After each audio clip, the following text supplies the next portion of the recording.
It's my great privilege to introduce Acharya Swami Sadātmanandaji, who is the disciple of Pujya Dayananda Swamiji, and Acharya Sadātmananda Swamiji is well versed in scriptures, and Swamiji is teaching our scriptures, Upanishads, Vedanta and Sanskrit in this Arshavidya Gurukulam, one of the teaching centers of our Pujya Swami Dayananda Saraswati. And our Acharya Swamiji here conducting 3 years long-term course of Vedanta and short-term course also. So it is our good fortune to come here to our Pujya Swamiji's Gurukulam and to do our Vedic Heritage Teaching Program camp. And I thank Swamiji to give permission with a short notice. I asked Swamiji, you please give me this place to conduct the camp. Swamiji immediately accepted. So we are all very much grateful to our Swamiji. So I request Swamiji to deliver his Anugraha bhashanam today. Thank you. How much is the time? Take your own time, Swamiji. No? 9:30. 9:30. Above that also. You are free. Take your own time. Okay.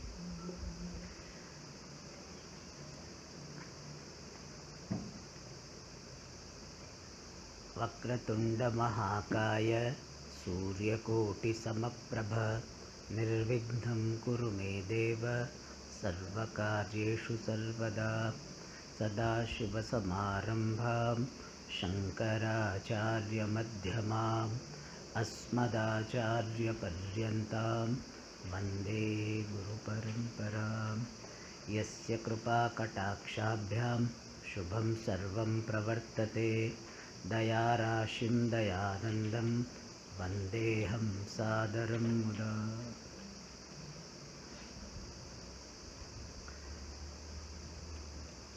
I think most of you know Tamil, isn't it? Most of you. So, Ellarukkum Namaskaram. I welcome you all to this place called Arsha Vidya Gurukulam. How many of you have come before? Anybody who has come before or first time? First time. Everybody first time? Anybody second time? Oh, very good. Last. Okay. Yeah. Okay. Let me first explain what is the meaning of this word Arsha Vidya Gurukulam. In this word there are 3 parts: Arsha, Vidya, Gurukulam. Gurukulam literally means a residence of a teacher. Guru, all of you know. Guru word terima. Guru means teacher. Kula has got the meaning residence. So Guru Kula means a residence of Guru. And what does Guru do? Guru is the one who teaches. So Gurukulam refers to a place of teaching and thereby a place of learning. So Gurukula means a place of learning, or we can say place of teaching. What does it teach? Is it a science college, commerce college or engineering college? No. Arsha Vidya. Vidya means knowledge. Arsha means that which is preserved by rishis, the seers, and imparted by them.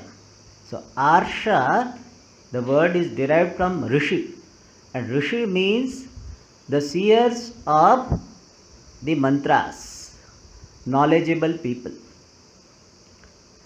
And Arsha means that which is related to Rishi, that which is coming from Rishi. So Arsha means that which is preserved and coming from Rishi is called Arsha. So Arsha Vidya means what?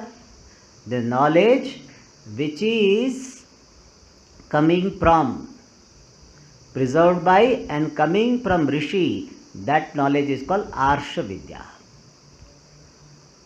And as I said, Gurukula means a place of learning. So now you can tell, Arsha Vidya Gurukula means a place of learning, receiving the knowledge which is preserved and given by rishis, given by the seers, by, sometimes they translate, sages of India. So this is the meaning of Arsha Vidya Gurukulam, a place of learning, knowledge which is preserved and imparted, given by the rishis. And I was told that you are going to learn about Vedic heritage. So I will explain these two words also. Vedic heritage, how many words are there in that components? How many? Two components, Vedic and heritage. Heritage means that which is passed down from the previous generation to the next generation. That which is passed down, transferred from the previous generation to this generation. Like some property is there, some big building is there, that which was held by the previous generation, and now it is given to, passed on to the next generation. That is called heritage. So heritage is something which is passed down from the previous generation to the present generation, the next generation. And this heritage generally includes values, qualities, practices, belief system, customs, which were imparted by the previous generation to this present generation. So heritage means practices, beliefs, value system, customs which are passed on from previous generation to this generation, given by the ancestors to the present generation people. That is called heritage. Like we do namaste. You know, when we meet, what do we say? Namaste. This is heritage. This is a practice which we have learned from our forefathers. And they have passed on this particular custom, passed on this particular practice to this present generation. So we know namaste. If somebody says namaste, namaskara, you understand. Why? It has been passed on from the previous generation to the next generation. In many of the houses you will see that they do rangoli. You know, all of you, what is rangoli? Rangoli, that they, outside the house they do it. That is what? A practice, a custom, is a heritage which is passed on from the previous generation to the present generation. Many of you are doing this chandanam. It is a practice. You know why we do this? Our value, our understanding of Ishvara is that Ishvara is staying in this body. So our body is a temple. And therefore, as a mark of respect to the Lord who is present in the body, I put this Chandanam, Bhasma, etc. So everybody has got Ishvara, God, present in oneself. That particular idea is expressed through this Chandanam, etc. So this is what heritage. And what is the meaning of Vedika? Vedika means related to Vedas. So Vedic heritage means all values, practices, etc. which are passed on from the previous generations who were following Vedas. So the heritage coming from the previous generation who were following Vedas, that heritage is called Vedic heritage. Heritage based on Vedas, heritage coming from the people who were following Vedas. That is called Vedic heritage. Means this heritage has got its final basis on Vedas and Veda based scriptures. Somebody may ask you, what is Veda? You must have heard. Vedas are body of knowledge. Vedas are fundamental, main scriptures.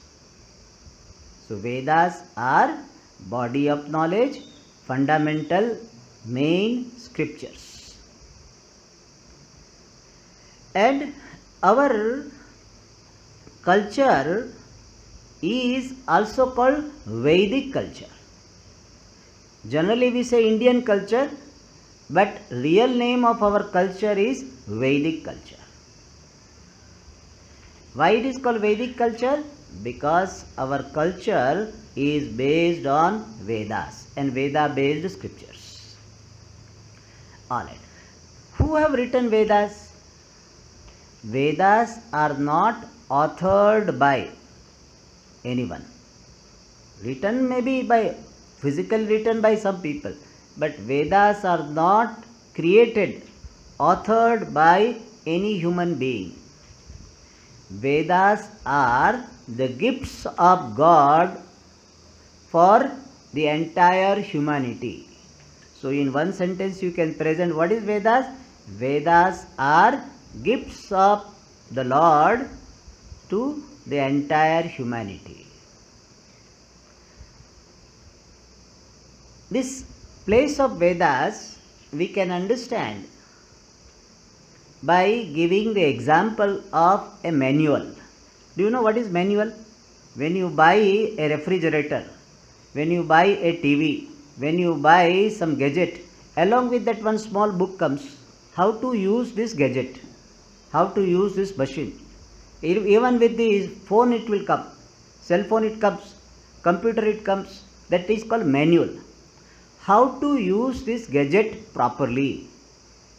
If you don't know the rules and regulations of how to use, then you may mishandle, you may spoil, you may break, you may destroy the instrument. So just as there is a manual for using any gadget, similarly Bhagavan has given the manual for this world. If this world is like a machine, then Vedas are like a manual. How to live in this world, how to remain in this world, what are the principles to be followed to live your life effectively, happily. That manual is called Vedas. So Bhagavan, who has created this world, has provided a manual in the form of Vedas. And these Vedas were broadcast, as it were, manifested by the Lord in the beginning of creation, and they were there in the atmosphere, and they were received by some great people, and they are called rishis. Those who receive Vedas from the Lord, they are called rishis. Those who receive, they are called rishis. In Sanskrit, they are called mantra drashtaraha. So they are the seers of the mantras of Vedas. So how did we get Vedas from Ishvara? Not directly, through rishis. And these rishis, they themselves, they themselves receive the mantras and they pass it on to the next generation, next generation, next generation. That is how we have got Vedas. And these Vedas are further explained by certain texts. They are called Smriti Grantha, Dharma Shastras. Then we have got Vedanga. So 4 Vedas are there: Rigveda, Yajurveda, Samaveda, Atharva Veda. 4 Vedas are there. And there are 6 Vedangas to understand these Vedas very well. Shiksha, Kalpa, Vyakarana, Nirukta, Chanda, Jyotisha. These 6, I will give you the little bit explanation of each one of them. Shiksha means phonetics. How to chant Vedas. Have you heard Vedic mantras? Have you heard? Not heard? Om Sahana Vavatu Sahanau Bhunaktu Sah.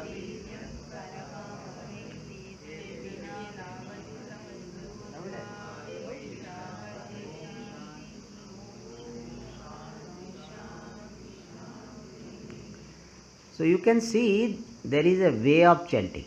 You are not simply saying Sahana Vavatu Sahano Bhunaktu Sahaviryam Karavavahe Tejasvina Vaditapastu Ma Vidvishavahe. Like that you are not saying. There is some intonation. You go down, Sahana Vavatu. You go up, Sahaviryam Karavavahe Tejasvina Vaditamastu Ma Vidvishavahe. So there is a way of chanting. This way of chanting is taught by a body of knowledge called Shiksha. Shiksha means a scripture dealing with the chanting of scriptures. Then we have Kalpa, the scripture dealing with the rituals, how to do the rituals. Then Vyakaranam, grammar. Then we have got Niruktam, how to derive the word. You might have heard the word Rudram. So what is Rudram? It is derived in a particular way.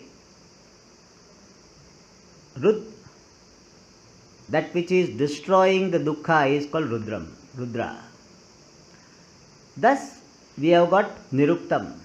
Chanda, the structure of the mantras, the scripture dealing with the structure of the mantras. And Jyotisham, astronomy and astrology, they are called Jyotisha. So how many are there, these Vedangas? Anybody counted? Huh? How many? How many? Can anybody tell how many? What are they? First one, tell me first. First one is what? Shiksha. Second? Kalpa. Third? Okay. Then? Niruktam. Then?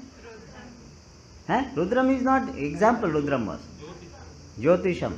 One more is missing. Chandas. Chandas means the scripture dealing with the structure of mantras. All right. These 6 are called Vedanga. What are they called? So first 4 are called Vedas. So know the difference. The original text are called Vedas. Rigveda, Yajurveda, Samaveda, Atharva Veda. 4 Vedas. 6 Vedangas. Alright. Then we have got this Smriti Grantha, Dharma Shastra. Have you heard the word Manusmriti? One Smriti is called Manusmriti. Then we have got Mimamsa, the books of analysis. Then we have got Nyaya Shastra, the book of reasoning. Then we have got Puranas, Bhagavata Purana, Agni Purana, etc. Then we have got Itihasa, Mahabharata. Have you heard the word Mahabharata? Mahabharata. Who has written Mahabharata? Anybody knows? Veda Vyasa. Ramayana, who has written? So these two books are called Itihasa. What is called? These are Itihasa. Why? It's very interesting. Why they are called Itihasa? Iti means thus. Ha, indeed. Asa means was. Indeed, it was in this manner. So it's a narration of what happened in the past. That is Itihasa. So you can imagine, even the names are difficult to remember. So much scripture we have. All of them can be called Vedic heritage. Heritage which we have received based on Vedas and Veda based text. That is called Vedic heritage. Not only this, Ayurveda. All of you know Ayurveda? Ayurveda, you know? Ayurveda, have you heard the word? Ayurveda? Heard or not? Ayurveda means a medicine. Medical science. Ancient medical science is called Ayurveda. Then we have got Dhanurveda, the knowledge of archery. That also is part of our scriptures. Then Gandharva Veda, the music and dance. That also is part of Vedic heritage. And we have got Artha Shastra, economics. So all of them are part of our Vedic heritage. Now question is, what are the main principles of this Vedic heritage? Main principle of Vedic heritage is presented by the word dharma. Follow dharma in your life. What is dharma? Dharma has got three aspects. One is duty, second is values, and third is attitude. So three things make dharma. Duties. Everybody has got a duty. You are a son or daughter, so as a son or daughter you have a duty. You are a student, so as a student you have got duty. You are a citizen of this country, you have duty as a citizen. You are guests now, so as a guest you have got duty. What is the duty? As a guest your duty is to come on time, go on time to the dining hall, and eat your food without making too much noise. These are duty. And as a student, what is your duty? Now, whatever is taught, I pay attention and try to follow in my life. That is a duty. So, duty is first thing. Second is values. Values means the qualities which are important for peace, success in our life. Like non-violence, a value.